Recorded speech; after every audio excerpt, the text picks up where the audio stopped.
Hi నమస్తే, welcome to I dream. నా పేరు ప్రత్యూష. సో ఈరోజు మనం హెర్బా వాలే Ayurveda and yoga private limited నుంచి ప్రముఖ హెర్బలిస్ట్ డి ఆంజనేయరాజు గారి దగ్గర ఉన్నాం. సో సార్తో మాట్లాడి ఎస్పెషల్లీ సమ్మర్లో వచ్చే హెల్త్ ప్రాబ్లమ్స్కి, అలాగే మెయిన్గా ఉమెన్స్లో వచ్చే హార్మోనల్ ఇంబ్యాలెన్స్ గురించి, అలాగే యూరినల్ ప్రాబ్లం గురించి, ఇలాంటి అన్ని కొత్త కొత్త విషయాలు తెలుసుకుందాం. వాటికి ఎలాంటి రికవరీ ఉంటుంది, ప్రత్యేకంగా ఆయుర్వేదంలో ఎలాంటి మెడిసిన్ ఉంది, ఇవన్నీ కూడా మాట్లాడదాం. నమస్తే సార్. నమస్తే. సో మనం ఇందాక టాపిక్లో మాట్లాడుకున్నట్లు ఈ సమ్మర్లో యూరినరీ ప్రాబ్లమ్స్ చాలా ఎక్కువగా వస్తూ ఉంటాయి, కనిపిస్తూ ఉంటాయి. లైక్ మనం ఎన్ని వాటర్ తీసుకున్న సమ్మర్లో మన బాడీకి సరిపోవు, ఇంకా దాహం అనిపిస్తూనే ఉంటుంది. సో దానివల్ల ఇంకా ఈ సమ్మర్లో ఈ యూరినరీ ప్రాబ్లమ్స్ ఎక్కువ కనిపిస్తూ ఉంటాయి.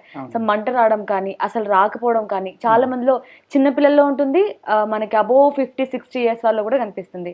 సో దీన్ని ఎలా తగ్గించుకోగలం సార్? దీనివల్ల ఇంకా ఏవైనా అనారోగ్య సమస్యలు వచ్చే అవకాశం ఉంటుంది అంటారా? అనేక అనారోగ్య సమస్యలు వస్తాయమ్మా. ఎందుకు అంటే యూరినరీ ఇప్పుడు 60 నుంచి 70 ఇయర్స్ ఏజ్ ఉన్న వాళ్ళకే కాకుండా చిన్న వయసు వాళ్ళు కూడా వచ్చి మాకు యూరిన్ ఫ్రీగా పాస్ అవ్వట్లేదు అంటాం, బర్నింగ్ సెన్సేషన్ ఉందంటాం. లేకపోతే సపోజ్ ఒక హెల్దీ పర్సన్ ఉన్నాడమ్మా, యూరిన్కి వెళ్ళాడు 1 or 2 minutes మ్యాక్సిమం, అది కూడా బ్లాడర్ ఫుల్ అయిపోతే వీళ్ళకి 10 నిమిషాలు 5 నిమిషాలు పావుగంట కూడా పడుతుందండి, చాలా ఇబ్బంది అవుతుంది మాకు అనేది చాలా కేసులు పెరిగిపోయినాయి అమ్మ. అది సమ్మర్ అనే కాదు, యాక్చువల్గా ఏమవుతుందంటే మనం తినే ఫుడ్లో ఏదైతే మనం పురుగు మందులు ఎరువులు ఎక్కువగా వాడిన కెమికల్ ఆహారం తింటున్నామో దానివల్ల ఏమవుతుందంటే నర్వస్ సిస్టమ్ మీద ఉన్న కోట్ అనేది పాడైపోతుందమ్మా. ఓకే. యూరినరీ ట్రాక్ అనే కాదు, ఇంటెస్టైన్స్లో కానీ అన్నిటిలోని కూడా దానివల్ల అనేక వ్యాధులు అనమాట. ఇక్కడ ఏమవుతుందంటే యూరిన్ ట్రాక్లో యూరిన్ ఎసిడిక్ నేచర్ ఉంటుందమ్మా, అందులో యాసిడ్స్ మన బాడీలో వేస్ట్ అయిపోయినాయి అన్నీ కూడా ఏ అయితే శరీరానికి అక్కర్లేదో, ఏ అయితే ప్రమాదకరమో అటువంటి మినరల్స్ కానీ ఇంకోటి కానీ ఇవన్నీ కూడా ఫిల్టర్ చేసేసి బయటికి పంపేస్తుంది కిడ్నీ. ఆ పంపినప్పుడు అందులో యాసిడ్స్ ఉంటాయి, అన్నీ ఉంటాయి, ప్లస్ అనేక రకాల మినరల్స్, అక్కర్లేని మినరల్స్ కూడా ఉంటాయి అందులో. అవి బయటికి వెళ్ళేటప్పుడు ఏమవుతుందంటే ఎప్పుడైతే ఈ కోటింగ్ పాడైపోయిందో అవి జామ్ అవుతాయి. అంటే ఎంత చిన్నవి ఉంటాయమ్మా పార్టికల్స్, మన కంటికి కనపడవు కదా, అటువంటివన్నీ కూడా జామ్ అయిపోతాయి. ఆ జామ్ అవడం వల్ల ఏమవుతుంది, యూరిన్ ట్రాక్ అనేది నేరో అయిపోతుంది. నేరో అయిపోవడం వల్ల యూరిన్ ఫ్రీగా పాస్ అవ్వకపోవడం. అలాగే మీరు చెప్పినట్టుగా ఈ సమ్మర్ వల్ల, సమ్మర్ అనేటప్పటికి ఏంటమ్మా, పిల్లలు సెలవులకు వస్తారు, గెస్ట్లు వస్తారు సెలవులు కాబట్టి, దానివల్ల ఏమవుతారు, అన్నీ తినే వాళ్ళు అందరూ కూడా ఎక్కువ తింటారు.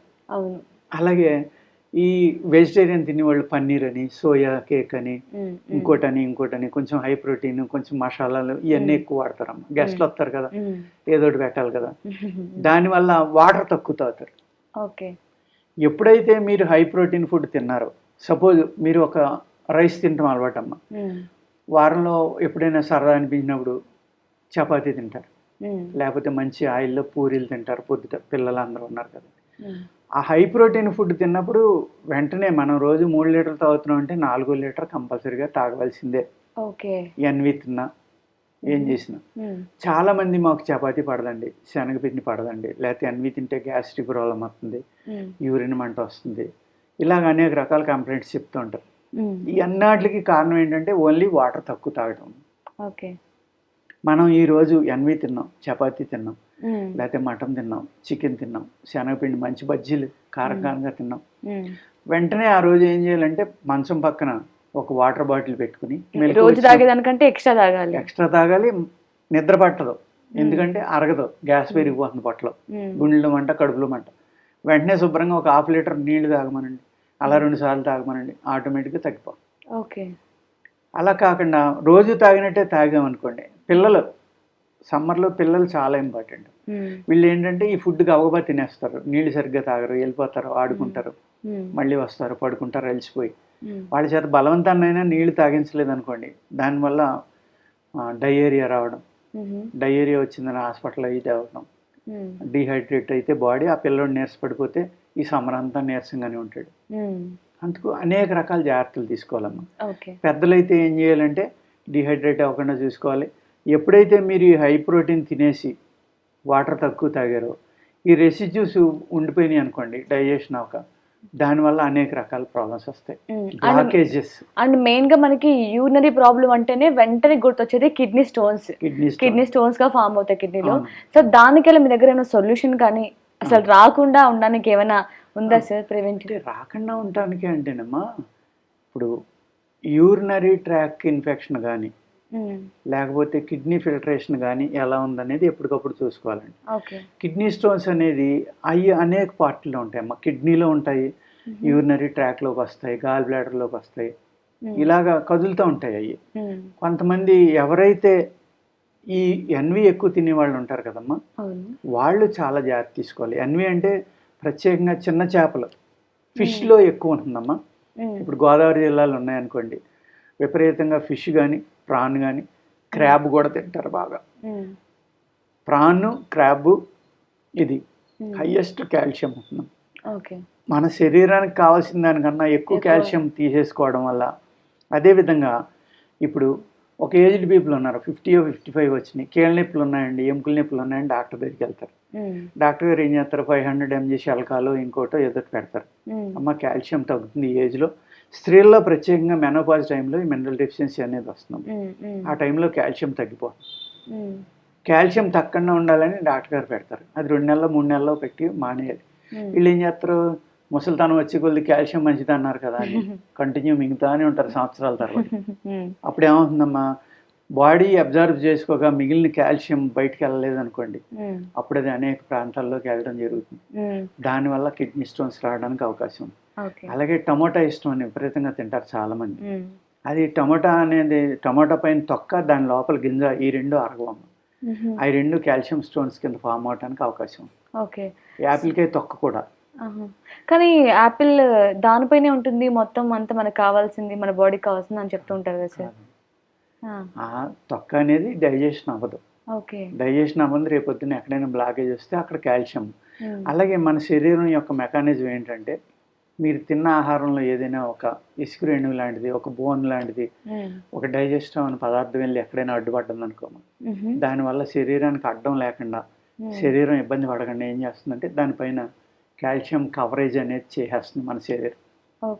ఆ కవర్ చేసి ఎక్కువ పంపింది అనుకోండి, ఆ స్టోన్ అలా పెరిగిపోతే వెళ్ళిపోతుంది. అలాగే కిడ్నీ స్టోన్స్ అంటే ఓన్లీ కాల్షియమే కాదమ్మా.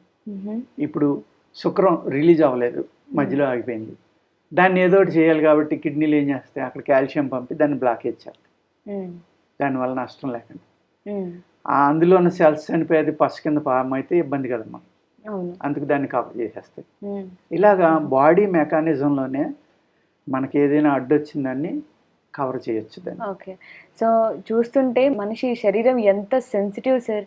ఏమైనా ఎక్కువ తిన్నా ప్రాబ్లమే, తక్కువ తిన్నా ప్రాబ్లమే, అసలు తినకపోయినా ప్రాబ్లమే, అసలు ఏం చేసినా మిస్టేకే వస్తుంది. బట్ ఏది తెలుసుకొని ఏది ఎంత చేయొచ్చు, ఎప్పుడు ఏం చేయాలనేది ఇంపార్టెంట్ కదా. చాలా ఇంపార్టెంట్ అమ్మా. సెన్సిటివ్ కాదమ్మా శరీరం, అద్భుతమైన మెకానిజం ఉంది బాడీలో, చాలా అద్భుతం. కానీ దానికి అవకాశం ఇవ్వట్లేదు మనం. తన పని తాను చేసుకునేలాగా అవకాశం ఇచ్చి ఈ కెమికల్స్ ఈ అనేది తగ్గించుకుంటే కనుక తన శరీరాన్ని తనే బాగు చేసుకుంటున్నాం. శరీరంలో అద్భుతమైన మెకానిజం ఉంది, రికవరీ కెపాసిటీ ఉంది. కానీ దానికి మనకు అవకాశం, దాన్ని అలా పాడు చేస్తూనే పోతున్నాం కాబట్టి ఇన్ని రకాల ప్రాబ్లమ్స్ ఉంటున్నాయి. చేత ప్రకృతి విరుద్ధంగా చేస్తున్నాం అమ్మా అన్నీ కూడా. మనం నేచర్ని ఫాలో అవ్వట్లేదు. ప్రకృతి విరుద్ధంగా అంటే ఏంటంటే, పూర్వకాలం ఏదో ఎన్వి తిన్నామంటే ఏదో ఒక రోజు తిన్నాం, 2 రోజులు తిన్నాం, సండే ఇప్పుడు వీక్లీ వన్స్. కానీ ఆ సండే కూడా ఏంటంటే ఆ వేళ మన ఇండియన్ పురాణాల ప్రకారం, సనాతన ధర్మ ప్రకారం చాలా పవిత్రమైన రోజు. ఆ వేళ సూర్యుని యొక్క దినం. ఆ రోజు నిజంగా చెప్పాలంటే ఎన్వి తినకూడదమ్మా, మంచిది కాదు, మిగిలిన రోజుల్లో తినాలి. కానీ మనకి ఏంటంటే మన వాళ్ళ హిస్టరీలో ఉన్నదైతే, తర్వాత మోడర్న్ వాళ్ళు ఈ సనాతన ధర్మం గురించి చెప్పేటప్పుడు ఏమంటారంటే, భారతదేశంలో ఉన్న ఈ ట్రెడిషన్ను పాడు చేయటం కోసం ఆదివారం సెలవిచ్చి ఆదివారంలో ఎన్వి తినేలాగా అలవాటు చేశారు బ్రిటిషర్స్ అని చెప్తారు. అంటే మన ట్రెడిషన్ పాడు చేయడానికి కానివ్వండి, మన ఆరోగ్యాన్ని చెడగొట్టడానికి కానివ్వండి, అల్యూమినియం పాత్రలు పెట్టడం కానీ, లేకపోతే ఈ సండే అనేది సెలవిచ్చి సండే ఎన్వి తినేలాగా చేయటం కానీ, ఇవన్నీ కూడా మన నేచర్కి మన ధర్మానికి విరుద్ధం. ఎలా మారిపోయిందంటే సండేనా ఈరోజు మీ ఇంట్లో ఏం కర్రీ అంటే పప్పు అంటే చీ కర్రీ ఈరోజు సండే చికెన్ ఉండాలి కదా అంటారు. అలా మారిపోయింది. అంటే చికెన్ లేకపోతే అది తప్పేమో అనే విధంగా. అదే అలా కాకుండా ఈ సిస్టమ్ అనేది మార్చుకోగలిగి మనం తిన్న ఆహారాన్ని బట్టి మనం లిక్విడ్ ఎంత తీసుకోవాలి, సాలిడ్ ఎంత తీసుకోవాలి, ఏ సీజన్లో ఏది తినాలి, హై ప్రోటీన్ ఏ సీజన్లో తినాలి, లో ప్రోటీన్ ఏ సీజన్లో తినాలి, ఇవన్నీ తెలుసుకుంటేనమ్మా. ఈ ప్రోటీన్ అనేది ఇప్పుడు వచ్చిందమ్మా. పూర్వకాలం అయితే సీజన్ బట్టి ఫుడ్ ఉండేది. ఆ సీజనల్ ఫుడ్ తింటేనే మీకు ఆరోగ్యంగా ఉంటారు. వింటర్లో సీతాఫలం అయితే తినాలి, సమ్మర్లో సపోటా అని, పైనాపిల్, మ్యాంగో అన్నట్లుగంటే ఇంట్రెస్ట్గా తినేది పుచ్చకాయలు. ఇది తప్పనిసరిగా తినాలమ్మా. మరి పుచ్చకాయ చూడండి మీరు, ఆయుర్వేద శాస్త్రంలో వేడి అని ఉంటుంది.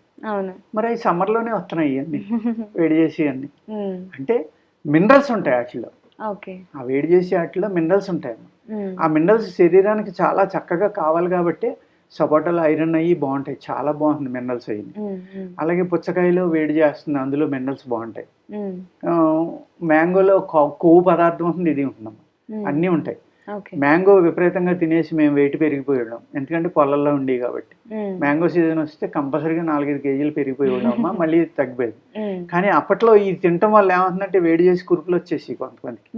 అందుకేం చేసేవారు, తినకూడదు. తిన్నప్పుడు ఏం చేయాలి, ఒకవేళ నిజంగా ఇష్టం మీకు, ఒక కాయ బదులు 3 కాయలు తిన్నారు, అప్పుడు ఏం చేయాలి, పల్సని మజ్జిగలో ఉప్పు వేసుకుని తాగితే అమ్మా ఈ మ్యాంగో తినటం వల్ల వచ్చిన సైడ్ ఎఫెక్ట్స్ అన్నీ పోతాయి. మేము చేసి పని అదే. హీట్ తగ్గిపోతుంది అన్ని. హీట్ తగ్గాలి అంటే మ్యాంగో ముగ్గిన కాయని ఒక 5 నిమిషాలు వాటర్లో వదిలేసి కడుక్కు తింటే అక్కడ కొంత వాటర్, కొంత హీట్ తగ్గుతుందమ్మా. ఈ మ్యాంగోస్ తిన్న వెంటనే చక్కగా, అంటే ఇప్పుడు మేము చెప్తే జోక్ అనిపిస్తుందమ్మా మీకు. నేను ఈ రోజు కూడా నా గార్డెన్లో ఉంటే చెట్టుని కాయలు ముగ్గడం మొదలు పెడితే కనీసం 20 కాయలు తింటా రోజు. 20 కాయలు. మరి ఏం చేస్తామమ్మా, 2 పూట్ల చక్కగా ఉప్పు వేసుకుని మజ్జిగ తాగుతాం. ఏముండదు అసలు, అజీర్ణం ఉండదు, ఆ తింటం వల్ల వచ్చే సైడ్ ఎఫెక్ట్లు ఉండవు. అందరూ నవ్వుతారు. ఇప్పుడు ఈ సిటీలో ఏం చేస్తారమ్మా, 1 డజన్ కాయలు తెచ్చుకుంటే ఒక కాయ కోసుకుని ఇంట్లో 3 తింటారు, 4 తింటారు. మేము అవి చూస్తే నవ్వు వస్తుంది మాకు. అది అంటే జనరేషన్ గ్యాప్ వల్ల ఆ తినే ఆహారం అన్ని మారిపోయాయి, అన్ని మారిపోయాయి. మేము సమృద్ధికి మాకు పప్పు, ఆవకాయ, మ్యాంగో, మజ్జిగన్నం తప్ప మీరు చికెన్ పెట్టినా తినాలనిపించదు. అలా అలవాటు పడిపోతాం అనమాట. కొత్త పచ్చడి, మంచి గుమ్మగుమ్మలాడుతూ ఆవకాయ, మంచి నెయ్యి, పప్పు, అది తినేసి చక్కగా చేయి ములిగి పల్చన మజ్జిగ పోసుకుని మంచి మామిడిపళ్ళు ఒకటి తింటే సరిపోదు. కూరలు కూడా వండొద్దండి. నిజంగానే వేడి అన్నం, ఆవకాయ నెయ్యితో పోలిస్తే అసలు నాన్ వెజ్ ఎందుకు సార్, ఏడబోతుంది అది. ఇలాగా ఆహారం అలవాట్లు మారిపోయినాయి. ఆ పప్పు కూడా ఎలా వండుతున్నారు ఇప్పుడు, మిషన్లో వాడిని అక్కడెక్కడే వస్తున్నాయి. అలా కాకుండా కందిపప్పు కూడా మీరు నానబెట్టి ఎండబెట్టిన తర్వాత, కందులు నానబెడితే ఉబ్బుతాయమ్మా. ఎండబెట్టడం వల్ల ఎండిపోయినప్పుడు ఈ గొల్ల వస్తుంది పైది తొక్క, అది ఆడించుకోవాలి. వేపించడం, ఇది వరకు కుండలో చక్కగా వేపించి అప్పుడు పప్పు చేసేవారు. మరి ఆ పప్పు రుచి ఇప్పుడు ఎక్కడ వస్తుందమ్మా. నేను అలా చేయించేస్తా ఫ్రెండ్స్కి, వాళ్ళు అడుగుతారు ఇంకో 10 కేజీలు, ఇంకో 10 కేజీలు అని. ఆ పప్పు తింటే టేస్ట్ అర్థమైపోతుంది. అలాగే మనం ఏ ఆహారాన్ని ఎలా తీసుకోవాలనేది మర్చిపోవడం వల్లే ఇటువంటి ప్రాబ్లమ్స్ అన్నీ కూడా. ఏదైనా సరేనమ్మా, యూరినరీ ఇన్ఫెక్షన్ అవనివ్వండి, లేకపోతే ఏది తినకూడదో అది తింటాం, ఏది తాగకూడదో అది తాగుతున్నాం, దానివల్ల ఇటువంటి ప్రాబ్లమ్స్ అన్నీ వస్తున్నాయి. Nice sir, thank you so much sir. So అంటే సమ్మర్ వచ్చింది, నాన్ వెజ్ తినకూడదేమో, హీట్ పదార్థాలు తినకూడదేమో అనేం కాదు. ఎంత మోతాదులో తీసుకోవాలి అంత మోతాదులో తీసుకోవాలి. అండ్ దాంతోపాటు ఎక్స్ట్రా నార్మల్గా నాన్ వెజ్ తీసుకున్నప్పుడు, లేదంటే ఏదైనా హీట్ కలిగించే ఫుడ్ తీసుకున్నప్పుడు ఏంటంటే డైలీ మన లైఫ్లో యాడ్ చేసుకుని ఒక 3 లీటర్స్ కానీ 4 లీటర్స్ కానీ తాగుతుంటే ఎక్స్ట్రా ఇంకొక లీటర్ యాడ్ చేసుకోవడం వల్ల ఇలాంటి ప్రాబ్లమ్స్ ఏవి ఉండవు, క్యూర్ అయిపోతుంది అనమాట. Thank you so much for watching. And for more videos, please subscribe to iDream. Please subscribe to iDream. Please subscribe iDream. And please subscribe to iDream. For more videos, subscribe to iDream. please like, share and subscribe to the channel. Congratulations, iDream. Subscribe to iDream. Subscribe to iDream. So subscribe to iDream Media. iDream ki iDream team andarki huge congratulations. Please subscribe iDream Media. Please subscribe to iDream. Subscribe iDream. Please subscribe to iDream.